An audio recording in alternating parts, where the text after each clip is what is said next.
وهو خير، واصبر حتى يحكم الله وهو خير الحاكمين. الحكم اللي لله ده يبقى في الدنيا، أم قال لك في الدنيا نصر لدين الله؟ طيب، والناس اللي ماتوا من الكفار قبل أن ينصر الله الإسلام يبقى في حكم ثاني له.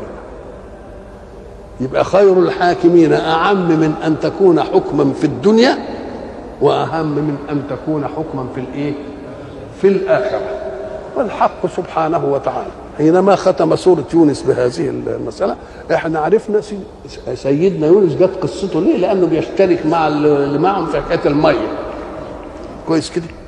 وأيضا لأن الله أهدى كل مؤمن بيونس قضية، هذه القضية كان السبب فيها يونس لما ذهب مغاضب ظن أن لن نقدر إيه؟ فنادى في الظلمات أن لا إله إلا أنت، خلاص، سبحانك إني كنت من الظالمين. ماذا قال الله له؟ فاستجبنا له ونجيناه من الغم. الوسام بقى اللي احنا خدناه بسبب سيدنا يونس، وكذلك ننجي المؤمنين. دخلنا في الاوكازيون بتاعه. يبقى سيدنا يونس عمل فينا جميل ولا لا؟ عمل فينا جميل بانه لما هداه الله الى قوله لا اله الا انت سبحانك اني كنت من الظالمين، الدعاء استجابه الله ونجاه من ايه؟ كلمه شوف من الغم، وهي اعنف جنود الله. اعنف لأن الجند الذي يضايقك هو الذي لا تستطيع له دفعا، ولذلك يقول لك العدو كلما لطف عنف. مش لما يكبر كده ويبقى ضخم، لا، ده لما يكبر يبقى ضخم يبقى الوقاية منه سهلة. ساعة ما اشوفه جاي من بعيد كده بضخامته أجل أقدر أعمل له شوية حديد وهو ضخم ما يقدرش ينفد منه مثلا. إنما إن كان بقى تعبان رفيع كده يبقى كل ما دق يبقى ايه؟ طب وكان ميكروب زي في حشره ولا في بتاع، الله يبقى اعنف. وان كان الميكروب لا يرى يبقى اعنف. اذا كل متعب في الدنيا من الممكن ان تحتاط منه الا ما يتلصص عليك بلطف ودقه فلا تعرف مدخله. اللي يقول لك انه اصيب بمرض كذا وخد العدوى في دمه ولا دعاء، طب ده ما ادريش بان الميكروب خرق جلده امتى؟ دري بيها دي ما ادريش. وبعدين فوجئ بعد مده التفريغ ان الميكروب ظهر فيه وعمل له حراره واداله مش عارف ايه. امتى دخل؟ قال لك ده على الاقل فيه بقى له 15 يوم. يبقى كلما ايه؟ كلما لطف ايه؟ كلما لطف عنف. فلما قال ربنا ونجيناه من الغم، ده يعني اشد انواع البلاء. ولذلك احنا قلنا في الحديث بتاع في قصه الامام علي، أن الامام علي لما عرف في الفتيا وكده فبقت الناس يعني ايه؟ تروح تستفتيه في فقعدوا كده قالوا هيا بنا لنجتمع كده ونجيب شويه اشياء نسال فيها علي نوقفه فيه. فلما اجتمعوا قالوا احنا عايزين نستعرض كون الله. استعرضنا كون الله ونشوف اقوى الخلق بتاع ربنا ايه، اقواهم ايه. فقعدوا اختلفوا، كل واحد قال القوه على حسب ما ايه؟ ما يرى، الجبل والحديد كل واحد قال. فلما خرج عليهم ابن ابي طالب كرم الله وجهه سالوه، فلما سالوه شوف بقى العظمه، لم يتروى ولم يقل كلاما مسرودا بحيث ان وقف ما نطلبوش بحاجه، لا، يحدد الجمله الاول فيقول اشد جنود الله 10، يعني يقول على عددهم. كان يقول اشد جنود الله كذا وكذا وكذا، حتى ان نسي حد يبقى مش مضبوط بعدد. انما يجي قبل ما يتكلم يحكم على العدد عشان نطابق المعدود اللي هيعده مع مين؟ مع العدد. يبقى ده دليل على انه مستحضر ايه؟ مستحضر القضيه استحضار واحد واثق. قال انا هقول 10 وهم 10، اشد جنود الله ايه؟ 10. وفرد صوابعه كده وقعد يعد على صوابعه الجبال الرواسي. هم برضه كانوا قالوا الجبال دي هي اللي شديده وهي اللي مش عارف، والحديد يقطع الجبال. بقى الحديد اقوى من الايه؟ والنار تذيب الحديد والماء يطفئ النار والسحاب المسخر بين السماء والأرض يحمل الماء والريح يقطع السحاب وابن آدم يغلب الريح يستتر بالثوب أو الشيء ويمضي لحاجته والسكر يغلب ابن آدم يبقى متوازن كده وكل حاجة مسكر له سكرة يبقى ايه ويتميل بقى ويقع في الأرض والسكر يغلب ابن ايه ابن آدم والنوم يغلب السكر ساعة ما ينام خلاص والهم يغلب النوم فأشد جنود الله الهم شد جنود الله الهم يبقى هي دي اللي قال ايه نجيناه من الايه من الغم والى لقاء اخر ان شاء الله.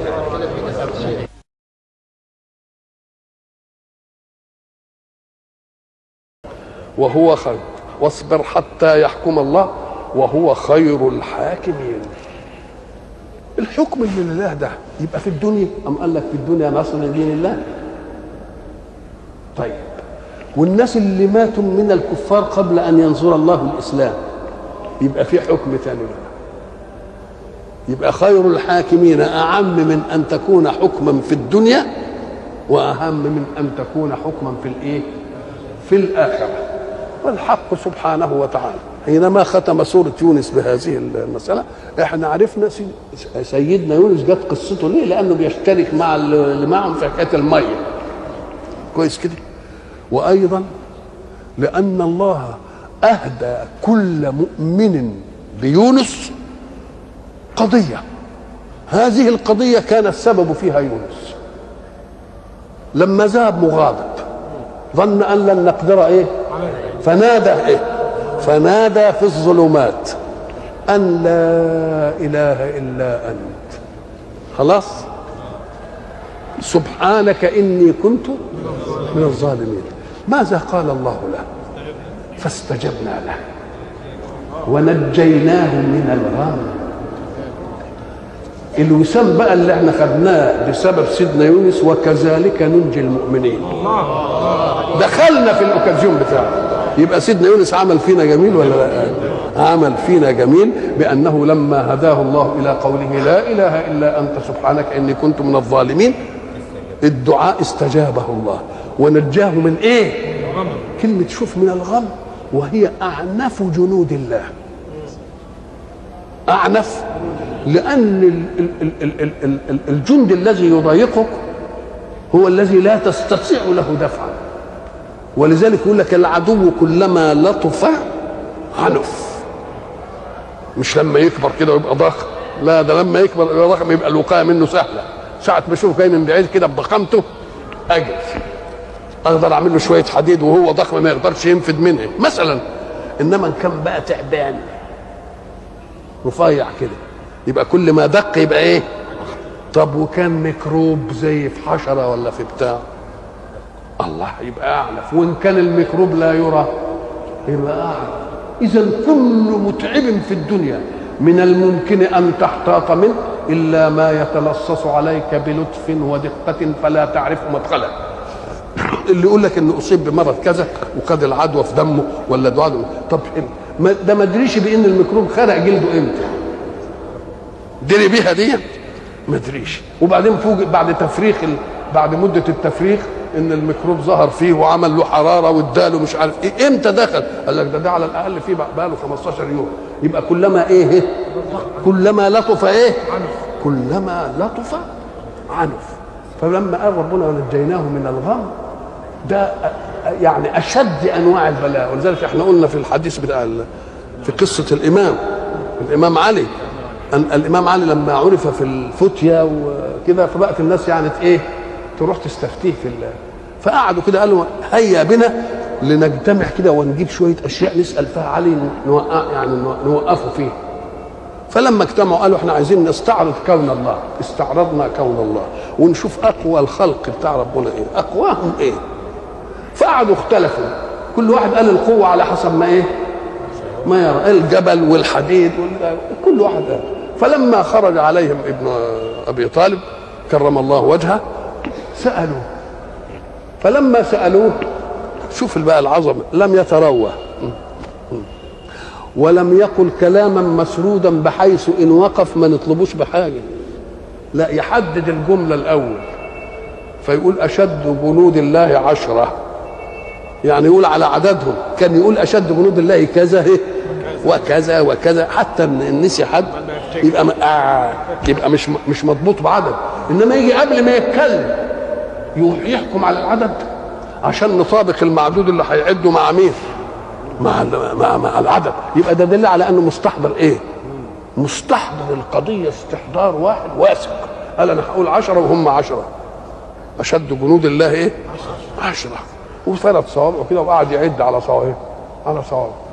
الجبال الرواسي، هم برضو كانوا قالوا الجبال دي هي اللي شديده وهي اللي مش عارف. والحديد يقطع الجبال.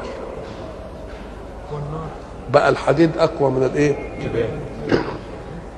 والنار تذيب الحديد والماء يطفئ النار والسحاب المسخر بين السماء والارض يحمل الماء والريح يقطع السحاب وابن ادم يغلب الريح يستتر بالثوب او الشيء ويمضي لحاجته والسكر يغلب ابن ادم. يبقى متوازن كده وكل حاجه مسكر له سكره يبقى ايه؟ ويتميل بقى ويقع في الارض. والسكر يغلب ابن ايه؟ ابن ادم. والنوم يغلب السكر، ساعة ما ينام خلاص. والهم يغلب النوم. فأشد جنود الله الهم. أشد جنود الله الهم. يبقى هي دي اللي قال ايه؟ نجيناه من الايه؟ من الغم. والى لقاء اخر ان شاء الله.